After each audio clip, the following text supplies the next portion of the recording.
trying to cope with the consequences of this, and adding to this political conflicts that make things worse, Russia-Ukraine's war, and the aggressions of Israel in Palestine. If we can bring in Islamic social finance to have the full Islamic financial system, then we have a built-in framework to ensure that everyone will not be left behind.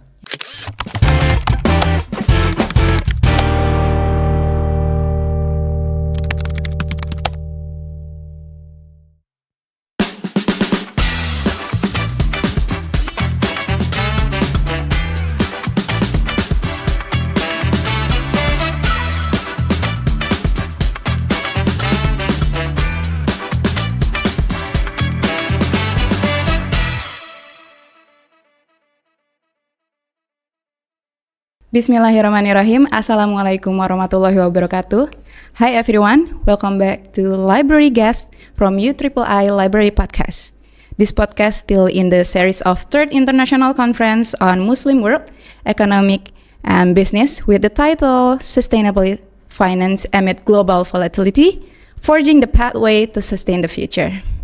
And today we are doing podcast with a very special person, especially when we're talking about his contribution in Islamic finance and economics. He began an academic career in 1996 as an assistant professor, and then he promoted into associate professor in 1998, and then become full professor in 2003.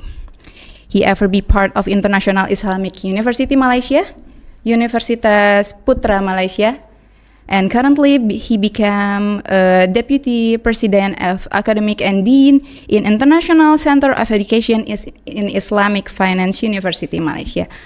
I welcome Professor Dr. Mansor H.Ibrahim. Assalamualaikum, Professor. How are you? Waalaikumsalam warahmatullahi wabarakatuh. It's good to be here. Yes, we're so honored to have you here, sir, especially because we have previous section in yesterday talking about global financial crisis. And today we will talking more deep about global volatility and sustainable finance. So talking about global volatility, I also saw some research you have been done. You basically talking so many things about risk, monetary and finance. So what I want to ask is, my first question is, how do you see the global condition so far? If we look at right now, there are so many things that are happening. Right? If we go back prior to the COVID-19, we have basically the US-China trade war. It's still ongoing, have not stopped yet. Yes. And then we were hit by the COVID-19 in the year 2020 and 2021. We came out from the COVID, but then the impact of COVID is still there. Many countries are still struggling to recover from the adverse impact of COVID, especially in terms of high unemployment, the poverty that the COVID have pushed certain households into being unemployed or having low income and so on. And post-COVID, we have new challenges coming up. So we have policy normalization in the US. You look at in the year 2022, so many times that US have increased the interest rate, and that affects, of course, the emerging markets. And you have seen the ringgit depreciated, the rupiah depreciated, and many other regions. It's affecting around the world. It's affecting everybody. As people said, if the US sneeze, we catch the cold, right? So we are affected by US. And we also see the commodity prices, wide swings, went up, coming down, and so on. Supply chain disruptions. We have digital disruptions, which is an ongoing process. So a lot of things affecting us, right? And we are trying to cope with the consequences of this, and adding to this, political conflicts that make things worse, Russia-Ukraine's war, and the aggressions of Israel in Palestine.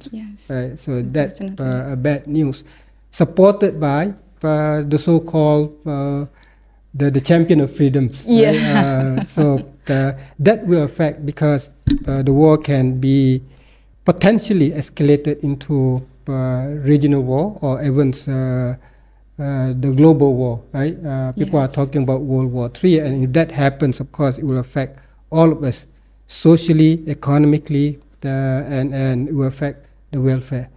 And we are recovering in terms of the economy, but then what we are going to see in the future will depend so much on what we are witnessing in the Middle East, especially the aggression of Israel toward Palestinians.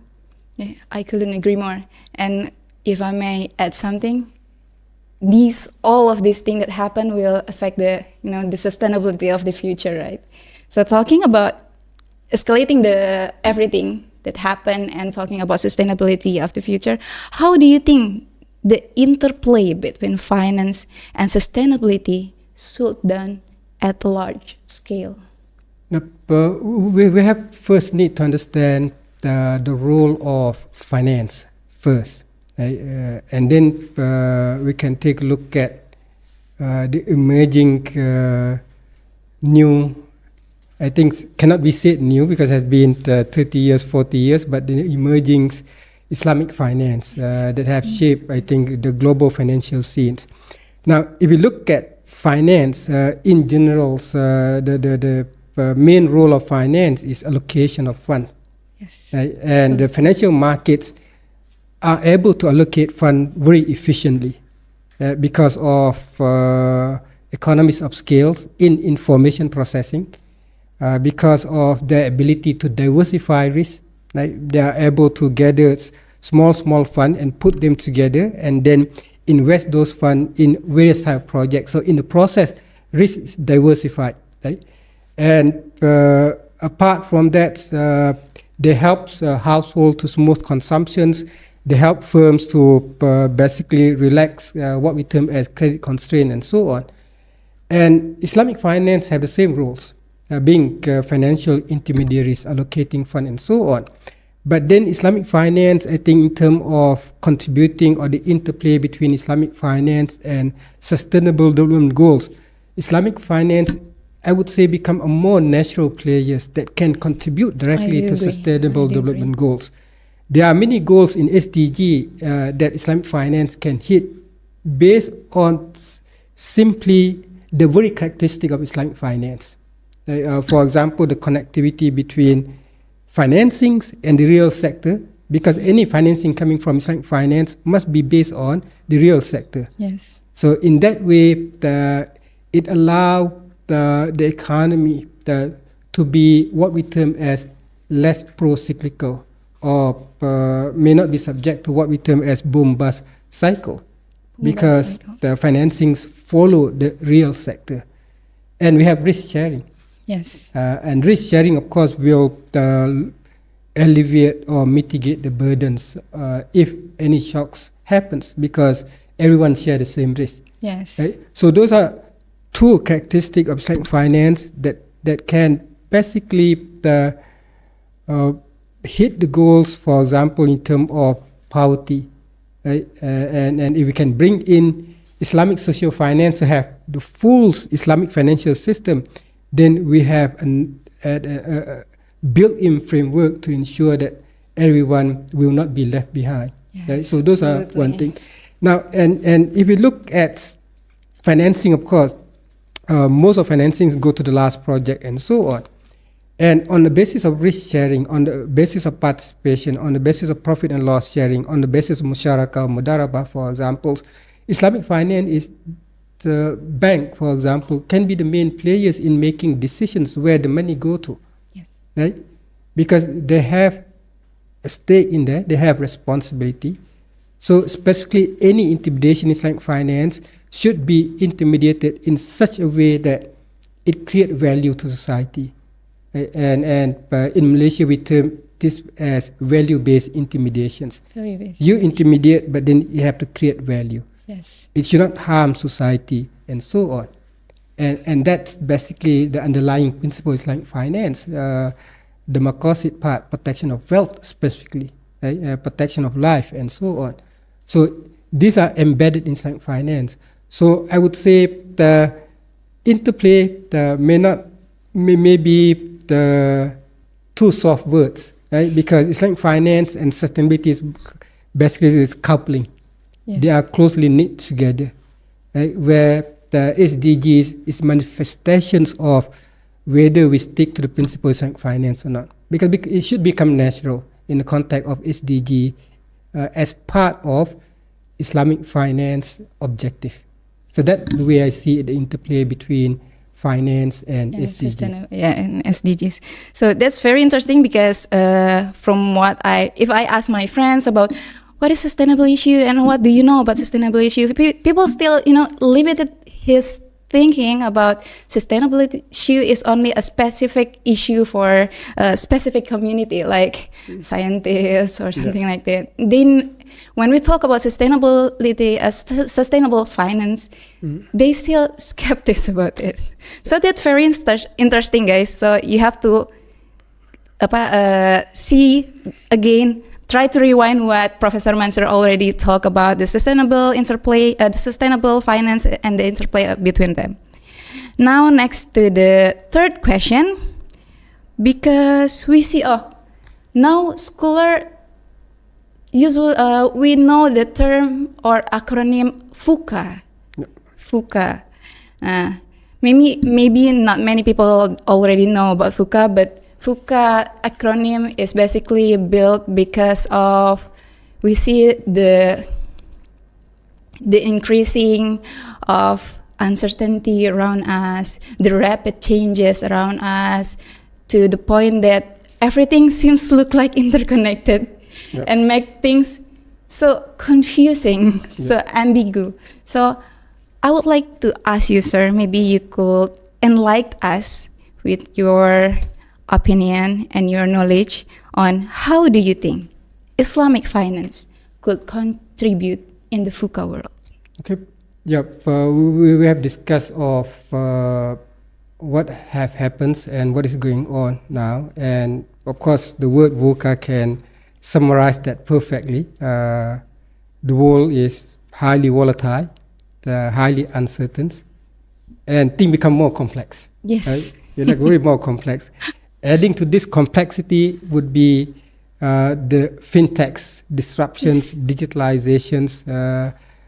So complex. I myself do not understand how Bitcoin works, how crypto works. Right? And I also not understand. Many people do not understand them, yes. But then they become part and parcel of our life. So things become more complex. Things become more and more ambiguous. Right? And I emphasize the fact that, of course, in this type of worlds, right, we are going to have shocks. We are going to have crises, and there are two ways we can respond to them. First, we can try to anticipate the crisis and then try to avoid them. So that's why a lot of work that has been done try to predict the occurrence of crisis as a result of this volatile world or volatility, uncertainty, and so on. The other way, we can embrace the uncertainty, right, as part of our life. Basically, yes. We can embrace them. But then we have to find a way in order to mitigate the impact of that uncertainty. Yes, absolutely. I also agree. So that not only one segment of society adversely affected, the other one is not affected. And if we look across, for example, normally the one will be affected by uncertainty, volatility, or ambiguity, complexity that happen out there would be those who are at the lower end of income strata. Yes. Right? Unfortunately, that haven't yet. Because they don't have self-protections. Yes. They lack safety nets and so on. The rich, of course, they will be affected, but then they are still okay even if they are affected because there are a lot of hedging instruments. Yes. Right? They get access to basically financial instruments. They get access to various type of investments. So they will be affected, but more of less impact for them. And those don't have any hedging will suffer the most. Will suffer, yes. So if we look in that context, right, how to bring society together moving forward. Right? Now, if we look into the, let's say, Western system, for example, or capitalist system, the whole notion of capitalist system is basically the importance of shareholders. Right? And of course, as time evolve, we see more emphasis on the stakeholders even from Western system. But if we look at Islamic financial system, or more broadly Islamic economy, the emphasis from the beginning is stakeholders and then shareholders. Because our basic principle in Islamic finance or Islamic economy, collective welfare take precedence over individual welfare. Right? So which means that you look at whatever you look at, when you make analysis and so on, benefit to society come first. Yes. Not individual come first. So it's kind of the reverse. Right? For Western economy, individual come first, and then if you look at the classical economy, for example, they say it's invincible hand will do the work, so that society will be better off. No, and we know that over the past many years, there's no invisible hands. Yes. The inequality is still there. Yes, and the pursuit of individual interest can cause harm to society. Yes, with all type of externalities and so on. And now we are facing with climate risk, climate changes, global warming, all type of those problems, right? But then in Islamic finance and Islamic economy, we have that basics that collective welfare should come first, right? Collective welfare should come first because our underlying principles or our own objective is different than what has been laid out by the Western economics, for example. Okay.